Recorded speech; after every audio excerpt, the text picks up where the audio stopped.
mbetur një shtet në gjendje emergjente, nuk kemi as qeveri legjitime e s'kemi as kuvend funksional. Edhe sot patën përpjekjen e njëjtë që të shtyhen këto seanca mbahen në kundërshtim me rregulloren një herë në javë, por vullneti i partive tjera ishte që kjo mos ndodhë. Në fakt, sa na përket neve si PDG, unë besoj që nuk duhet pritet as 2 ditë, sepse rregulloria thot brenda 48 orëve kjo mund ndodhë dhe brenda 24 orëve dhe nuk do të ishte fare e gabueshme nëse mblidhemi çdo ditë, sepse kjo do të ishte parazitash një detyrim që kemi para votuesve që na kanë zgjedhur këtu, edhe ndoshta një presion ndaj njëri tjetrit që të dilet nga kjo situatë, por nuk pres që një gjë e tillë të ndodhë për shkak të faktit tashmë të dëshmuar që vetëvendosja nuk është e interesuar që të zhbllokojë situatën. Unë njëherë shpreh keqardhjen para gjithë qytetarëve të Republikës Kosovës për këtë situatë që është bërë vërtet e tepër, e cila po e dëmton vendin tonë dhe jetat e përditshme të qytetarëve të Kosovës në vazhdimsi, dhe bëj thirrje edhe një herë si në çdo rast tjetër lëvizjes vetëvendosje dhe liderit të saj zotit Kurti që ta ndrojnë kandidatën dhe të vinë me një kandidat në mesin e atyre që e dinë që i kanë, që mund të merr shumicën për të bërë kryetare apo kryetar kuvendit dhe që të shkojmë tutje në konstituimin edhe të kuvendit Republikës Kosovës, por edhe në afatet kushtetuese për themelimin e qeverisë, sepse kështu si jemi kemi mbetur një shtet në gjendje emergjente esencialisht, me qenë se nuk kemi as qeveri legjitime e s'kemi as kuvend funksional. Kushtetuta është e qartë, ligjet përkatëse të qarta, rregulloria po ashtu, propozimi i takon partisë që ka dalë para në zgjedhje dhe kjo është një çështje që ne se kontestojmë. Duhet vini një propozim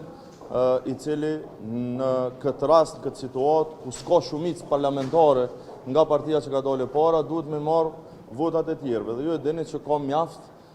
kandidat, e dini që jam rezervu me i përmend me emra, sepse nuk më takon mu me i propozu, po e kam bërë qartë kush s'mundet me marrë vota nga deputetet e PDK-s, por duke që kjo pak i intereson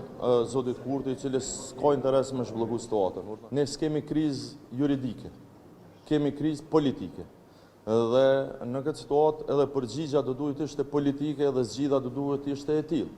Por nëse një gjë e tillë mungon edhe për një periudhë caktuar, unë besoj që duhet dikush që të merret edhe me një adresim drejtim gjykatës kushtetuese, siç e ka bën këtë rast AOK me mbështetjen e deputetëve të partive të tjera për çështjen e mënyrës së votimit. Presidenti është brenda kompetencave dhe prerogativëve të saj kushtetuese që ja lejojnë gjë të tillë. Unë kam kërkuar në takimin me të javën e kaluar që në zbatim të këtyre përgjegjësive të drejtohet gjykatës me pyetje kushtetuese. Nuk e di atë ta bëjë një gjë të tillë. Unë besoj që ajo vullnetin e ka shpreh që në një moment apo në një pikë të caktuar të kësaj vazhdimësie të blokadës ta bëjë një gjë të tillë, por nuk mund ta them një datë se kur e bën një gjë të tillë zonja presidente. Unë besoj që ne duhet me i dhonë përgjigje politike. Këtu situata shumë e thjeshtë, për 24 orë mundet me u konstituu kuvendi edhe qeveria nëse Albin Kurti dhe vetëvendosja tërhiqen prej Albulena Haxhiut, sepse nuk është ajo më e rëndësishme se 1 milion qytetarë që kanë votuar me non shkurt. Nëse kjo nuk ndodh, unë besoj që edhe gjykata kushtetuese lën rolin e vet, por pastaj normalisht që duhemi të jemi kushtent që vazhdimi i blokadës ka më qenë shumë më i gjatë, sepse e dim që spaku disa javë merr edhe verdikti i gjykatës. Po është irrelevant. Unë mendoj që ne mundemi me mbledh edhe nesër. Rregulloria thot brenda 48 orëve, kjo do të thotë që mundemi edhe sot masdite, mundemi edhe nesër.